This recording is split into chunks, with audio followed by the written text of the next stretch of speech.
Bem, podemos fazer um relato, depois vocês perguntam? Sim. Então tá bom. Olha, o presidente está muito bem, firme como sempre, indignado, né, ainda mais com essa notícia da nomeação do seu algoz como ministro da Justiça. Só confirma aquilo que nós já vínhamos denunciando desde o início e que ele mesmo falava. Ele é vítima de um julgamento eminentemente político. O juiz que investigou, que o condenou, agora passa a ser também o executor da pena como ministro da Justiça do próximo governo. É lamentável que isso aconteça, é um escândalo mundial. Aliás, basta ver as manchetes e a abordagem que os jornais internacionais estão fazendo do caso. O Brasil está pagando um outro vexame, de novo no campo jurídico, internacionalmente falando. Isso vai ser muito ruim para o judiciário brasileiro, para o processo judicial brasileiro. O processo do presidente Lula está eivado de vícios, ele recoloca de novo qual é a prova da minha prisão aqui, por que eu fui condenado, mas na realidade o próximo ministro da Justiça foi aquele que ajudou Bolsonaro a ganhar a eleição. Impediu o presidente Lula de ser candidato, durante o processo eleitoral soltou uma delação do Palocci que não tinha sido homologada para fazer debate político. O Ministério Público entrou também nessa vibe para fazer debate político, ou seja, Moro ajudou o Bolsonaro a ganhar a eleição. E ficamos mais estarrecidos em saber que o vice-presidente, o vice-presidente eleito com Bolsonaro, atestou hoje no jornal que o Paulo Guedes já tinha convidado, ou já tinha feito acertos prévios com o juiz Sérgio Moro para ser o ministro da Justiça antes do primeiro turno. Ou seja, as coisas foram encadeadas. Nós gostaríamos de saber desde quando essa articulação com Bolsonaro e Sérgio Moro existe, para que ele viesse a ocupar agora um super ministério. Ou seja, o algoz de Lula está no Ministério da Justiça. Nós estamos reforçando o pedido para que o CNJ paute a denúncia que fizemos como bancada do Senado e da Câmara para investigar o vazamento do grampo que eles fizeram com a presidenta Dilma para impedir Lula de ser ministro. Eu creio que desde lá essa articulação está sendo feita, entendeu? Para desestabilizar e impedir que Lula participasse das eleições. E estamos pedindo para adendar essa denúncia no CNJ, exatamente com os fatos recentes da campanha e agora com essa situação em que Sérgio Moro é alçado a superministro da Justiça. Nós consideramos isso um escândalo, a denúncia internacional vai acontecer, os advogados estão tomando as providências, mas isso só confirma, absolutamente confirma aquilo que nós dizíamos. O processo que condenou Lula é um processo absolutamente político. Está preso aqui não é porque cometeu crime, não cometeu crime, está preso aqui para não ter sido candidato a presidente para proporcionar que Jair Bolsonaro ganhasse as eleições. Eu acho que isso fica evidenciado hoje para nós com esse convite e esse aceite do juiz Sérgio Moro para ser o ministro da Justiça. Qual foi a reação do Lula ao saber do superministério que o Moro foi convidado?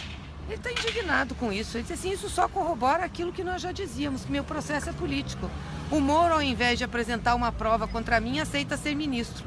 Exatamente comprovando a nossa tese de que me condenou por um PowerPoint, me condenou sem ter fato concreto e que estava a serviço de uma causa política. É isso que está em jogo. Eu quero que me digam por que eu estou preso aqui, qual é a prova. E agora estão com outro processo, que é o processo Sítio de Atibaia, que absolutamente não tem prova alguma também. Qual é a prova? O Lula é dono do sítio? Também não é dono do apartamento, não é dono do sítio, não é dono do terreno do Instituto Lula. E está sendo condenado, e está sendo processado por 2 desses e condenado por um terceiro. E o seu algoz, o seu condenador, vira ministro da Justiça, de um super ministério. Gente, isso é muito grave. Eu não sei se as pessoas estão sabendo da gravidade dos fatos que é isso. Isso desmoraliza o judiciário brasileiro. É muito grave o que nós vimos. E quais vão ser as outras medidas? A senhora comentou já a respeito de algumas para o CNJ. Que outras medidas do PT o PT, os advogados de defesa, do CNJ no âmbito do PT e da nossa bancada, que é onde nós podemos atuar. Em relação aos advogados, ao Poder Judiciário, eu falei hoje com o doutor Cristiano e a doutora Valesca, estão estudando todas as medidas, têm que fazer os recursos, terão reunião com o presidente Lula e com certeza farão os pedidos devidos, e que são necessários serem feitos para a gente vencer essa falta de isenção e de parcialidade que nós tivemos no julgamento do presidente. Senadora, cabe alguma medida no STF para contra essa ação, até para libertar o presidente Lula? Sim, os advogados com esse fato novo superveniente já estão estudando as medidas que são necessárias. Mas ainda não há uma estratégia definida em relação Não, eles a não isso. falaram ainda as medidas, estão terminando de estudar, são várias, não serão uma só, e vão divulgar com certeza, vão divulgar através de nota, enfim, para esclarecer. Então, nesse terreno eu prefiro que Isso eles deve falem. envolver também a questão da ONU? Ah, com certeza envolve, até porque um fato importante foi a decisão da ONU não ter sido considerada pelo Judiciário brasileiro, nem pelo Supremo, nem por uma outra instância, e ela foi reiterada, então com certeza cabe.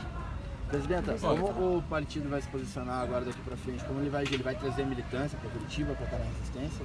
Olha, a resistência nós sempre fizemos e vamos continuar fazendo. A campanha Lula Livre faz parte da nossa vida partidária, e vamos continuar denunciando isso, mobilizando a militância. O que nós queremos para Lula é justiça, nós queremos um processo justo, só isso, um julgamento justo, nada mais. Nem mais nem menos que qualquer outra pessoa teria. Só que o que está acontecendo, e hoje ficou cabal a prova disso, é um julgamento político. Olha, o outro tema que foi discutido na reunião, esse foi o tema prioritário, foi uma avaliação desses primeiros passos do governo Bolsonaro.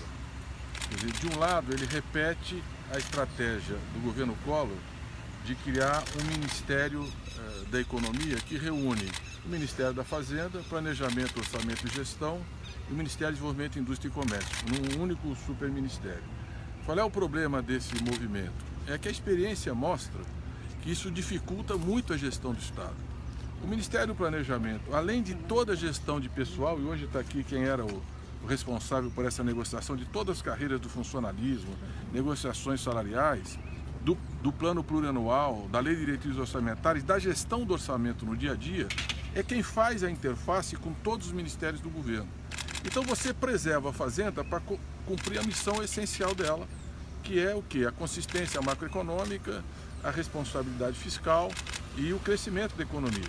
Você está sobrecarregando um único ministro, e é um ministro que não tem nenhuma experiência de administração pública. Senão eu acho que ele refletiria muito em fazer uma aventura dessa natureza.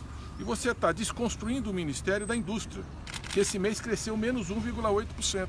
Não tem mais interlocução no governo, eles vão esvaziar o Banco Nacional de Desenvolvimento Econômico e Social. Então o que representa isso? A manutenção da emenda constitucional 25, daquele teto declinante dos gastos. Nós vamos ter um ajuste neoliberal selvagem no país. E as consequências sociais serão graves. E a gestão no governo será difícil e complexa. Por isso que você junta justiça, segurança, coloca a Polícia Federal, a CGU, todo um poder político, jurídico, policial na mão de um único ministério, que vai ser a construção de um Estado autoritário, que vai aprofundar esse estado de exceção seletivo que nós estamos vivendo. Eu me pergunto, o que esse ministério tem a ver com aquele discurso do domingo que dizia que os vermelhos seriam presos ou teriam que ser exilados do país? O que esse ministério tem a ver com o que está sendo votado no Congresso Nacional de criminalização como organização terrorista aqueles que lutam por moradia ou lutam por terra, num país que ainda é um dos mais desiguais do planeta, que nós temos uma imensa demanda social. O problema da moradia é um problema de política pública, é de negociação com os movimentos, é de construção de habitação popular. O problema da terra é reforma agrária, é a agricultura familiar, é assentamento, é fomento a que as famílias possam produzir na terra e viver da terra. Não é a questão de polícia, muito menos uma questão de organização terrorista. Isso é um retrocesso brutal na história da democracia brasileira. Então você tem um neoliberalismo selvagem de um lado e um Estado autoritário que vai aperfeiçoar os mecanismos de controle e de imposição autoritária sobre os setores sociais e com sinalização clara de perseguição da oposição política.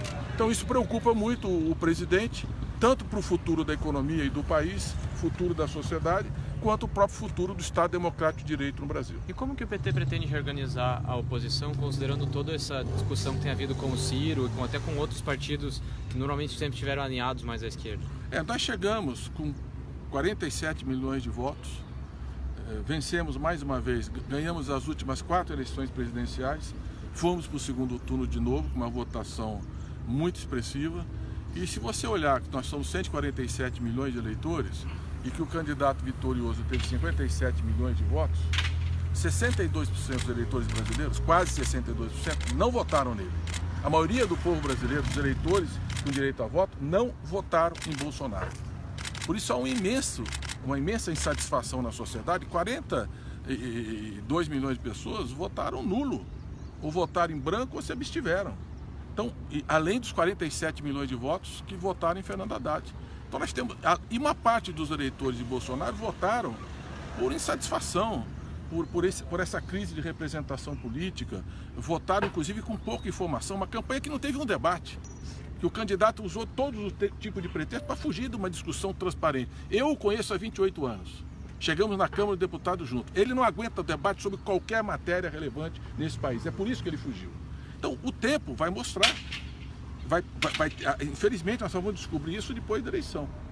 E qual é a nossa estratégia? Uma grande frente democrática para defender a democracia brasileira, para defender os direitos, a liberdade de expressão, de manifestação, para defender inclusive a própria imprensa, porque os primeiros sinais não são bons em relação à liberdade de imprensa, e nós tivemos uma relação sempre republicana, o mais amplo respeito à imprensa brasileira, e de outro lado, defender os direitos dos trabalhadores, as políticas, educação, saúde, porque esse ajuste neoliberal selvagem significa retirar, por exemplo, da educação o caráter de ser um bem público, um bem de todos, direito de todo cidadão, e passar a ser uma mercadoria para aqueles que podem pagar. Nós vamos lutar contra isso. E aquela imensa manifestação que nós tivemos, ele não, vai voltar para lutar pelos direitos do povo e em defesa da democracia. Mas e como fazer essa frente democrática, por exemplo, com o Ciro, por exemplo, que está com um ponto de vista crítico em relação ao PT?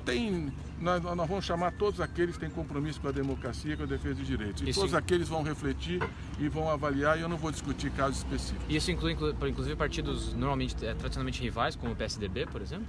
Evidente, e o PSDB, nós tivemos lideranças importantes do PSDB que não só sinalizaram o voto em Haddad, alguns não sinalizaram, mas manifestaram claramente a insatisfação, por exemplo, com aquele discurso do domingo, por exemplo, com a ameaça ao Supremo Tribunal Federal.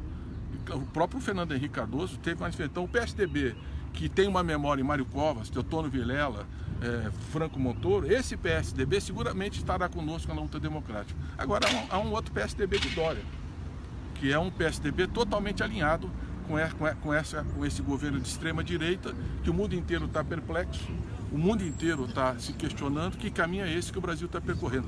A liberdade vai vencer o autorismo e a repressão, e a democracia vai derrotar essas propostas autoritárias. É isso que nós vamos lutar. E quem lutou está muito orgulhoso do que fez. Pessoal, acho que encerrou então. Vamos ali para a vigília. Obrigado.